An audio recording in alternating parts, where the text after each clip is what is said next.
بسم اللہ الرحمن الرحیم۔ اس جمعے کو 29 تاریخ ہوگی۔ جو ساتھی قربانی کرتے ہیں، جنہوں نے قربانی میں حصہ لیا ہے، ان کو چاہیے کہ اس جمعے کے دن اپنے جسم کی صفائی بھی کر لیں، اپنے سر کے بالوں کو بھی تراش لیں اور اپنے ناخنوں کو بھی کاٹ لیں، کیونکہ اس کے بعد یہ نہیں کاٹ سکتے۔ ہفتے کے دن شاید پہلی تاریخ آ جائے، کیونکہ حضرت ام سلمہ سے روایت ہے، آپ صلی اللہ علیہ وسلم نے فرمایا اذا اراد احدکم ان یضحی، اگر تم میں سے کوئی شخص ارادہ کرتا ہے قربانی کا تو اس کو چاہیے کہ اپنے بال اور ناخنوں کو نہ کاٹے، کیونکہ قیامت کے دن اللہ پاک اس کا بھی اجر دیں گے۔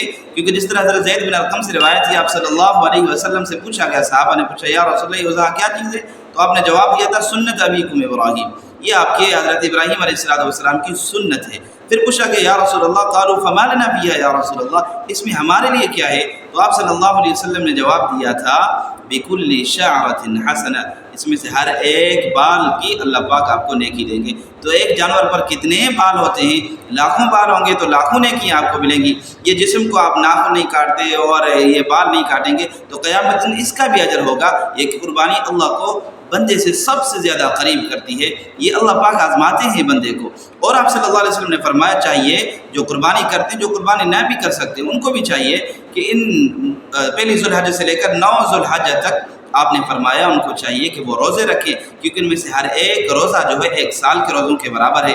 پھر آپ نے فرمایا جب آپ صلی اللہ علیہ وسلم سے یوم عرفہ کے روزے کے بارے میں پوچھا گیا، یعنی 9 ذو الحجہ کے روزے کے بارے میں پوچھا گیا، سئل رسول اللہ صلی اللہ علیہ وسلم عن صوم یوم عرفہ، تو آپ صلی اللہ علیہ وسلم نے فرمایا عرفہ کے دن کا روزہ ضرور رکھا کرے، کیونکہ اس کی برکت سے اللہ پاک 2 سال کے گناہوں کو معاف فرماتے ہیں، سنۃ الماضیہ و سنۃ الباقیہ، جو سال گزر گیا، جو سال آئے گا، اس میں علماء کرام فرماتے ہیں یہ روزہ ضرور رکھا کرے۔ علماء کرام فرماتے ہیں یعنی اس میں ایک بشارت ہے، 1 سال تک آپ کو موت نہیں آئے گی۔